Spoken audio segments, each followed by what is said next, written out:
Thank you for watching this video. Today we will be doing technical analysis on the S&P 500 for the week ending Friday, November 11th, 2022. And for this analysis, we will be using stockcharts.com. That is the charting service that I use and pay for, and I will leave a link to their site in the description box below this video. My name is Rodney Constable. I have over 30 years of investing experience, including over 25 years of experience trading stocks and options. I am a former financial advisor, a former vice president of a major mutual fund company, and I am the developer and president of Simple Market Signals at simplemarketsignals.com. The chart that we will be working off of today is a weekly candlestick chart of the S&P 500 that covers the last year. So we have 1 year of data here, and each candlestick on this chart does represent 1 week of trading. Over here on the right is this last week's trading, and for the week, the S&P 500 had a fantastic week, up 5.90%. And we closed just under 4,000 after kissing it for just a second. We'll talk about that here in just a minute, but we closed at 3992.93, again up almost 6% this week on the S&P 500. The green line is the 40-week moving average. I've drawn a downtrend line here. We'll talk about that. And this horizontal line is the 3,900 level on the S&P 500. Now, let's start here. This 3,900 level, guys, has been a really key support and resistance level for a good portion of the year, especially starting in May. You can see that after we hit the all-time intraday high back on January 4th at 48,1862, and of course the market was falling. And then in May, we can see we came down, and on the weekly candles, now we had a little bit of trading intra-week, but you can see the weekly candles were stopping and closing right at or above for May basically, and into the beginning of June, closing above this 3,900 level, and then we fell down below it, and then kind of hit our head right here. Now again, this action, right? Support and then resistance. We got back above it, traded down to it, fell down below it, and we, over the last couple of months, September and October, and for the first week of November, we were trapped underneath 3,900. Now this week here, a couple weeks ago, did close at 39.01 and change, right? But so, I mean, just barely above it. The point is, 3,900 has been a very important support and resistance level. We can look at this on daily charts, hourly charts, and you can see that 3,900 level has been super important. We're just going to focus on the weeklies for today. But, we got back above it in a big way after being rejected last week and stalling right at it the previous week. But we got above the 3,900 level and made it all the way to 4,001.48 here on Friday the 11th before pulling back and closing at 3992.93. So now that we are back above this 3,900 level, and really the most decisive close that we've had above 3,900 since the beginning of September. So that really, tells you something, because it's been a couple of weeks, a couple of months since we've been able to do that. And we have this counter trend rally now, right, that has been in place since October 13th, when we hit what is right now the lows of this downturn of 34.91.58. Now, only time will tell if this becomes the low of the bear market. We don't know, right? It's way too early to call. Is it possible? Yes. I don't know how probable it is. But we'll talk about that here over the next couple of minutes. But we've been in this counter trend rally now for 1, 2, 3, 4, 5 weeks, right? And that's shot us back up to 4,000. The last counter trend rally we had that lasted 1, 2, 3, 4, 5, 6, 7, 8, 9, 10 weeks, right? We had a 10-week counter trend rally from the middle of June to the middle of August, and that took us from 3636.87 to 43.25.28 on the S&P 500. So here we have 5 weeks. The point is that we could get another 3, 4, 5 weeks out of this rally quite easily, based on what we experienced from the middle of June to the middle of August. And if this rally continues like it is, now we shouldn't expect 5.5% to 6% each week. It could happen, right, for a couple more weeks, but these are extraordinary weeks when you see something like this. So if we can inch our way up, we may find ourselves once again breaching this 40-week moving average to the upside like we did back in August. and like we did for a couple weeks back in March and even in January. All right. But as you can see, each time the market then rolled back over and we failed above that 40-week moving average. So even if we do get back above it, and even if we can poke our head, so to speak, above this downtrend line, which I have drawn connecting the bodies, just a conservative drawing here. I didn't even connect the wicks of the candle, just the bodies of the candle for a conservative downtrend line. Even if we can get back above the, let's call it the 4,100 level, right, which would be slightly above the downward trending 40-week moving average at this point, and the downtrend line, even if we can get somewhere around 4,100 to 4,150, we shouldn't be surprised if it happens during this counter trend rally. We might get a little bit higher than that, but guys, unless we can start closing on a weekly basis above 43.25 and maybe get a couple of weeks in a row above that, we are still in a downtrend. All right, so this downtrend line going like this, and each of these major rallies has stopped and failed at a lower high. So we've been making a series of lower highs, and it would be reasonable to expect that we would make another lower high somewhere below 43.2528 during this counter trend rally, and then the market rolls over and falls. And of course, each one of these downtrends then is a lower low. So we've been making during calendar year 2022, right? And this is part of being in a bear market, a downtrend. You make a series of lower highs and lower lows, but you do get these vicious counter trend rallies that, can go up, 10, 15, 20%, right? Before it fails and rolls back over. So I think that is a very likely scenario again, right, where we, now that we've gotten back above 3,900, which was, it took us several weeks, right, to get back above this area, and we haven't had a lot of trading below 3,900 during this entire downturn, okay? But now that we're decisively back above this, and we've even touched this 4,000 level, it's very possible that we could push forward and get somewhere, like I said, around 4,150 plus or minus, maybe even up to 4,200 or 4,250 on the S&P 500, and then roll back over and head down to an even lower low. Now, if, however, we can start to get weekly closes, perhaps a couple in a row above this 43.25, maybe the downturn is over, maybe the bear market is over, and this 34.9158 becomes the ultimate low of the downturn.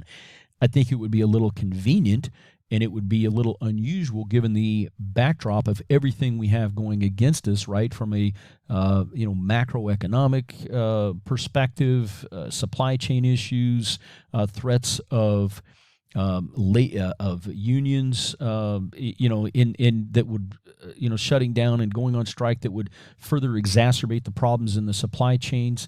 We've got a lot of challenges here, guys. So I think, at this point, we should view this as a counter trend rally that may get up to somewhere between 4,100, 4,200, 4,250, and then roll back over.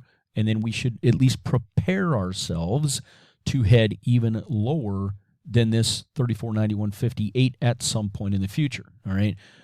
The best case scenario would be that we just keep moving forward and we start to get some weekly closes above 43.2528, and that would, based on a series of lower highs, if we're no longer making a lower high and we're starting to make higher highs, then that would break the downtrend, and perhaps we can push forward, and maybe even end up somewhere around 4,400 or even slightly higher by the end of the year. I think that is, I am not calling for that. It is, however, an option.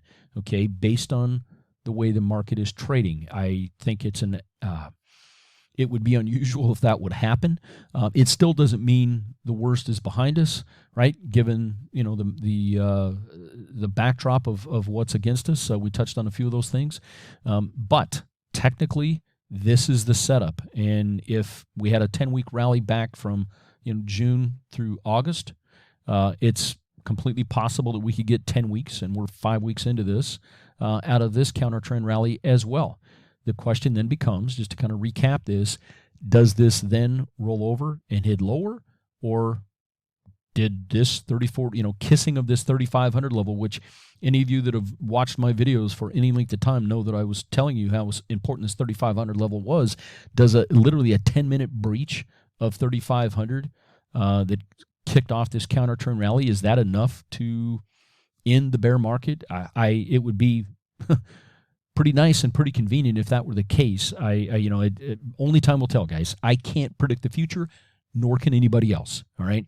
But what we can do is view the evidence and look at if this, then that scenarios, and then go from there. All right.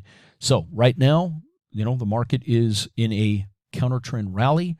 We're still in a downtrend. And unless we start to get weekly closes above 43.25.28, so maybe, 43.50, 4,400, unless this counter trend rally can reach that high where we start to get a couple of weeks in a row where we can close above that level, I'm going to consider us still in a downtrend and this to be a counter trend rally. All right. The good news is right now we're above 3,900, and that 3,900 level, where before it was acting as overhead resistance, will now act as support. Now, don't go away. I want to share something really quick with you guys, and this is super important. Now, this is a chart of 2018. Now, why am I showing you a chart of 2018? Well, there was a lot going on in 2018, and this, by the way, is annotated with the signals that are generated by my proprietary model, the Simple Market Signals proprietary model. All right. Now, the reason I'm showing you 2018 is it becomes a nice little microcosm, right? A little snapshot of everything that happens in the model. And what do I mean by that? Well, I've distilled the signals down to green, yellow, and red.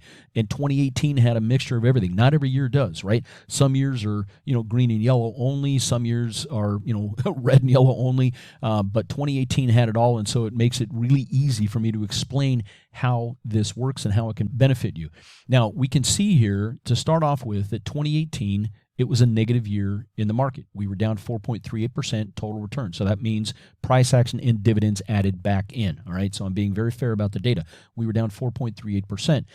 But what if, right? And it's up to you how you use this information. But what if you were predominantly invested in equities, right? And this is based on the S&P 500. But what if you were invested in the S&P 500 during the green period? And it's not just the S&P 500, by the way, but I just want you to understand how this works. Okay, you can see how the green periods, you're going to make all of your upward progress in the stock market is going to happen under a green market environment, guys. And I mean, that's it. That's the way the model works. My model is based on the stock market itself. It took me 20 years to figure this out. I built this for myself. And then after I worked with it for a few months, everything finally came together in 2017. So I've been working with this since 2017 after working toward it for over 20 years for my own benefit. But I realized what I had, and I realized, hey, I can generate a little extra income for myself and help other people if I share the signals. Okay, so that's what we're talking about here. And guys, trust me, this is super cost effective. And without this, you're basically flying blind. All right. There's a ton of information behind the signals, even though I simplified the heck out of this down to green, yellow, red. I mean, who doesn't know what that means, right? Green means go, yellow means caution, red means stop. It's just like a stoplight, all right? Now, it's up to you how you apply the information. I can't tell you how to use it, but that's basically, in a nutshell, how this works. But just think about this for a second. In 2018, with the market down 4.38%, including dividends being added back in, what if you were predominantly invested just in these two short green periods and then in cash the rest of the year? That's one option, right? You would have missed this entire downturn, right? And you can see that red, I mean, the market, you're going to experience the worst losses in the stock market when the signal is red. The market is basically sideways to slightly up or down during yellow periods, and the market, right, you're going to make most of your upward progress in the stock market when the signal is green. Okay, that's the way the system works. So if you like the idea of having a roadmap, if you like the idea of having market action radar, a couple ways to think about my Simple Market Signals proprietary model. But guys, you can clearly see just by looking at 2018 and the signals, these are the exact signals that were generated by my model during 2018. You can clearly see how this works. Green, right? You're probably, I mean, over time, doesn't mean that every signal is going to be profitable, but over time, you're going to make the majority of your money in a green signal. Yellow is sideways to slightly up or down. Your biggest losses, including bear markets, are going to happen under a red signal. If you like this idea, right? And by the way, guys, I'm going to show you something here, all right? This isn't just about the S&P 500. I'm going to show you something because most people don't understand what I'm about to show you, all right? And this is exciting. So what I'm going to do is I'm going to drop in something that a lot of you guys use, all right? And we're going to go extreme here, and I am not recommending this, but if you use it, you use it, all right? And I need to get that behind. All right, so what I just did is I took the 2018 model and I dropped the triple Qs, the triple leveraged triple Qs, right? So this is 3X triple Q, super volatile, super high beta product, but you can clearly see how well, right, the signals line up. So the signal isn't just about the S&P 500, guys. If you're using the S&P 500, which I would say most people do, right, especially in your 401k, 403b, IRA, whatever, it's 100% lineup, right? But even if you're using the triple Qs, the triple leverage triple Qs, super high beta, super high risk. I am not suggesting you do that, but I'm just showing you that how well these signals line up. All right. And it's because the correlations in the stock market, guys, are so high these days to most all equities. Now, from a rate of change standpoint, obviously the triple Qs are going to go, much higher and much lower than, say, the S&P 500. However, it's the direction that becomes important, right? Are we in a green signal environment for the overall market using the S&P 500 as a proxy? Are we in a red signal environment, right, using the S&P 500 as the proxy? And then you take a look at whatever investment you want to use, okay, whether it's a leveraged product in the triple Qs or whatever. But you start with the overall market, and this is a mistake that most people make, is they don't pay enough attention to the overall market. They don't understand what I'm showing you right here, that correlations are so high these days across the board for most equities that if you can understand what's going on with the S&P 500, it gives you a huge advantage with everything else. All right. Now, I want to be very clear. I'm not going to encourage you to use the triple Q, the triple Qs or whatever. All right. The model is based on the S&P 500. I generate the signals on the S&P 500. If you want to take it to the next level and even do something extreme, like applying them to the triple Qs, keeping in mind it's not going to be exact, but it's going to be pretty darn close, as you just saw. Okay. So if you're looking for an edge, you're looking for an advantage, you want to save yourself some time in having to do a tremendous amount of work yourself,